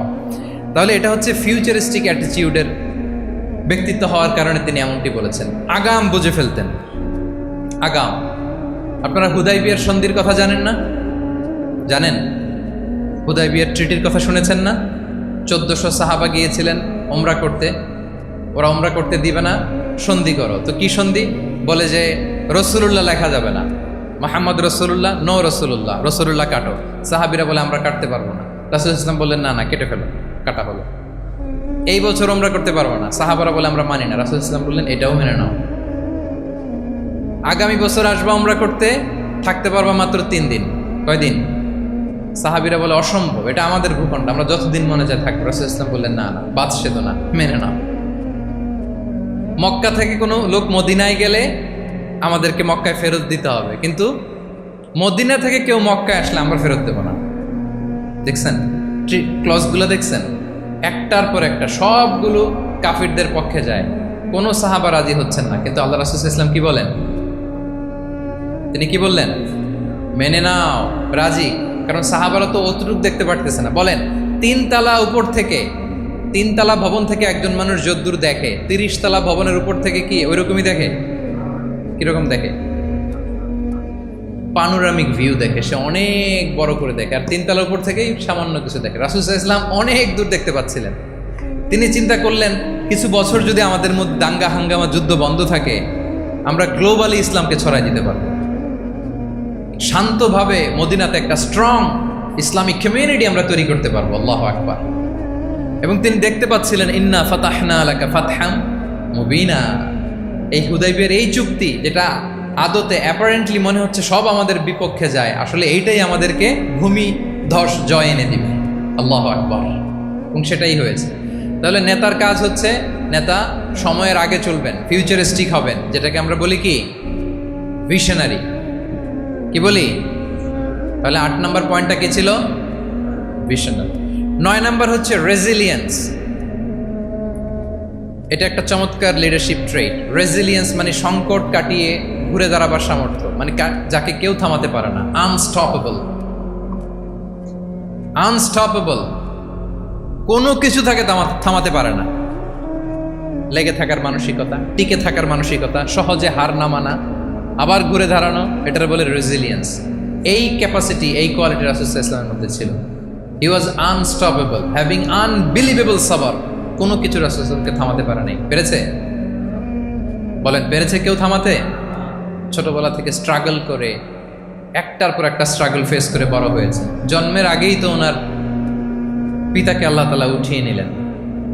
তার মানে বাবাকে নিজ চোখে এই দুনিয়াতে আমাদের প্রিয় নবীজি দেখে যান নাই। আল্লাহ রাসূল সাল্লাল্লাহু আলাইহি ওয়াসাল্লাম ওনার বাবাকে, পিতাকে দেখছেন? দেখেন নাই। ওনাদের আমেনা এবং আব্দুল্লাহ, ওনাদের সংসার ছিল মাত্র সপ্তাহখানেক, 1 সপ্তাহ সংসার। কয়দিনের সংসার? কয়দিনের? 7 দিনের। এই সপ্তাহখানেকের সংসারেই আল্লাহ তাআলা রাসূল সাল্লাল্লাহু আলাইহি ওয়াসাল্লামকে ওনার মায়ের পেটে পাঠিয়েছেন। আব্দুল্লাহ চলে গেলেন ব্যবসায়, ফিরে আসার পথে ওখানেই মারা গেলেন, ইয়াসরিবে। তার মানে জন্মের আগেই বাবাকে হারালেন, ইয়াতিম হয়ে দুনিয়াতে আসলেন। এরপরে মাকে হারালেন, এরপরে দাদাকে হারালেন, এরপরে চাচাকে হারালেন। Physically, mentally torture, emotionally traumatise করার যত ধরন আছে কাফিররা করেছে। কোনো কিছু রাসূল সাল্লাল্লাহু আলাইহি ওয়াসাল্লামকে থামাতে পেরেছে? বলেন, থামাতে পেরেছে? ওনার লাইফ থ্রেট ছিল।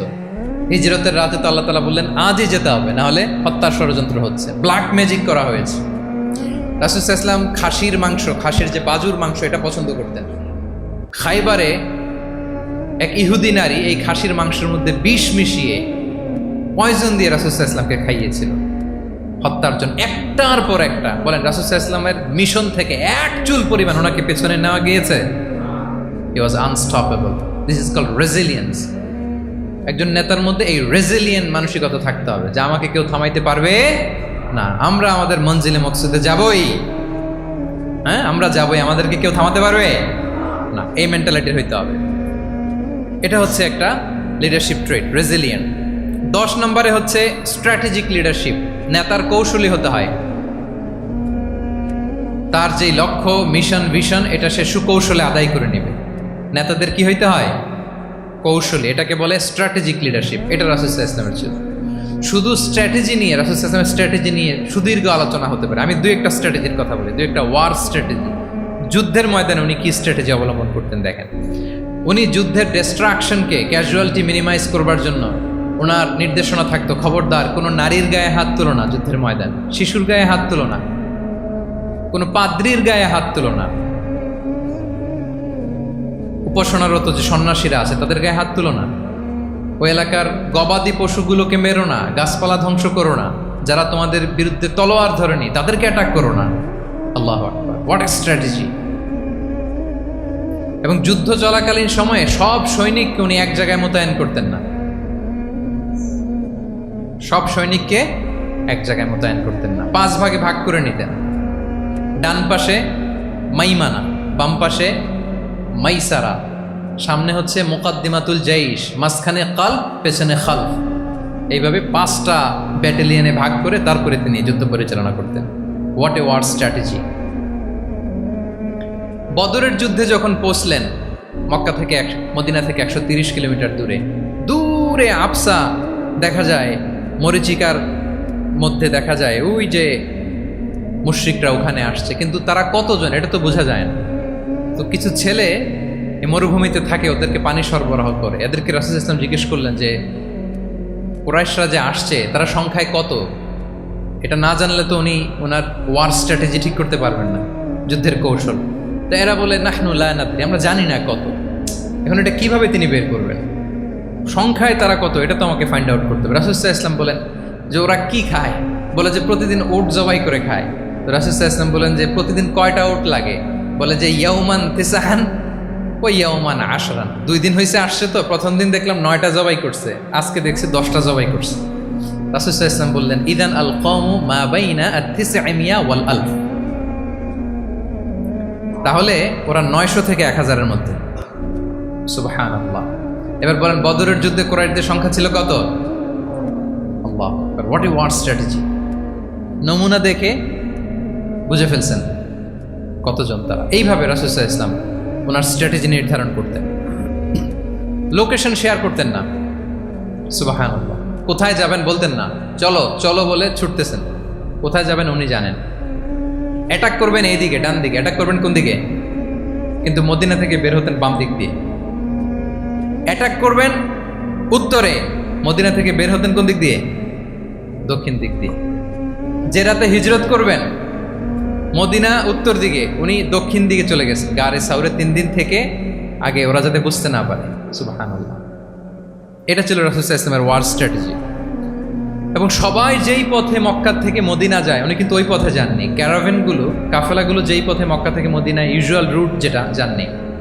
সাওয়াহেলি পথে, সাগরের পাশ দিয়ে স্পেশাল একজন গাইড ভাড়া করে তিনি গিয়েছেন। আল্লাহু আকবার। This is call strategy. তাহলে স্ট্র্যাটেজিক লিডারশিপ লাগবে, একজন নেতার স্ট্র্যাটেজিক প্ল্যানিং ঠিক করা লাগবে। এটা তাকে সামনের দিকে আগাতে অনেক সহায়তা করবে।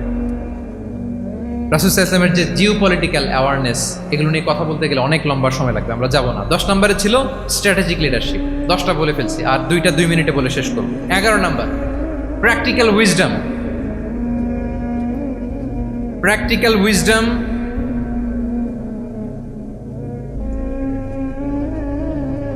এটা হচ্ছে 11 নম্বর পয়েন্ট। অর্থাৎ প্রজ্ঞা থাকতে হবে। একজন নেতা যে ডিসিশনগুলো সে মেক করবে, এটা প্রজ্ঞায় সুসজ্জিত হইতে হবে। আল্লাহ রাসূল সাল্লাল্লাহু আলাইহি ওয়া আলিহি ওয়াসাল্লামের যতগুলো সিদ্ধান্ত ছিল, কাজ ছিল, কোনোটাই প্রজ্ঞা থেকে খালি ছিল না, সবগুলো ছিল প্রজ্ঞায় সমৃদ্ধ। ভুরি ভুরি উদাহরণ হাজির করা যেতে পারে। আমি 2টা উদাহরণ দিই। মাক্কি জীবনের একটা উদাহরণ দিই, মাক্কান এরার একটা উদাহরণ। রাসূল সাল্লাল্লাহু আলাইহি ওয়াসাল্লাম মক্কাতে নবুয়তের 5ম বছরে যখন নও-মুসলিম সাহাবাদের উপর অত্যাচারের মাত্রা মারাত্মক বেড়ে গেল, রাসূল সাল্লাল্লাহু আলাইহি ওয়াসাল্লাম সাহাবাদেরকে হিজরতে পাঠালেন। বলেন তো কোথায় পাঠিয়েছিলেন? সবাই বলুন। আবিসিনিয়াতে, বর্তমান ইথিওপিয়া, ইরিত্রিয়া, ওই এরিয়াতে আবিসিনিয়াতে তিনি পাঠালেন। বললেন যে দেয়ার ওয়াজ এ জাস্ট কিং আসহামা নেগাস। বললেন যে ওখানে আবিসিনিয়াতে যাও, ওখানে আসহামা নামে নাজ্জাশী একজন বাদশাহ আছে, খুব ভালো। তাদেরকে পাঠালেন নবুয়তের 5ম বছরে। যেতে লাগলো, এক এক সময় এক এক সাহাবী যায়, যে ওখানে বড় একটা বেস তৈরি হলো, মুসলিম কমিউনিটি তৈরি হলো। এরপর 13 বছর পরে মাক্কি 13 বছর, মাক্কি জিন্দেগির 13 বছর শেষ করে নবুয়তি রাসূল ইসলাম কোথায় চলে গেলেন? মদিনায়। মদিনায় যে রাসূল ইসলাম একটা ইসলামী স্টেট তিনি প্রতিষ্ঠা করলেন। প্রথম হিজরি যায়, দ্বিতীয় হিজরি যায়, একটার পর একটা যুদ্ধ যায়, মুসলিম কমিউনিটি বাড়ে, কমপ্লিট ইসলামিক স্টেট হয়ে যায়। কিন্তু ওই আবিসিনিয়া থেকে ওই গ্রুপ আর ফিরে না। নবুয়তের 5ম বৎসরে যে গ্রুপকে রাসূল সাল্লাল্লাহু আলাইহি ওয়াসাল্লাম জাফর ইবনে আবু তালেবের নেতৃত্বে আবিসিনিয়ায় পাঠিয়েছিলেন, তারা মদিনায় কোন হিজরিতে আসছে জানেন? এইটা যদি কেউ উত্তর দিতে পারে তাহলে বুঝবো he is very genius in সিরাত।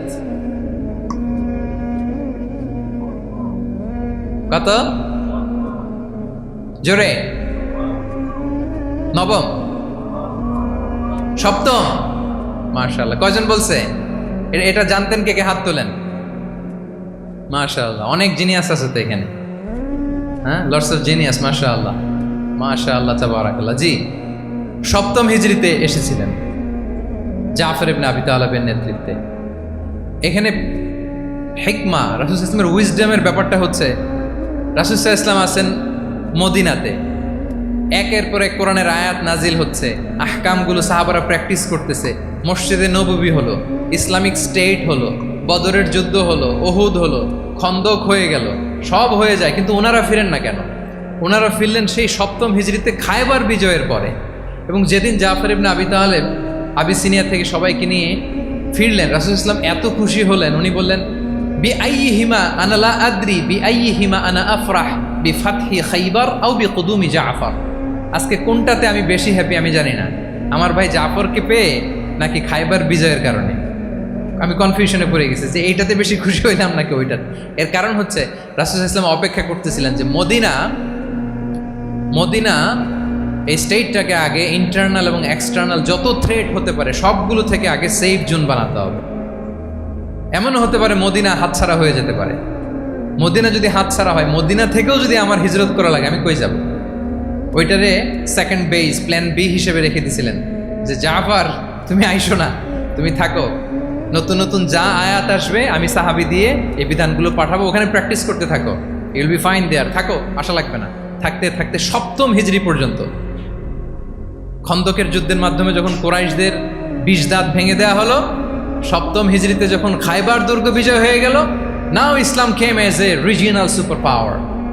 রাসূল ইসলাম বুঝলেন আর ইন্টারনাল থ্রেটও নাই, এক্সটার্নাল থ্রেটও নাই, এবার আর কোনো টেনশন নাই।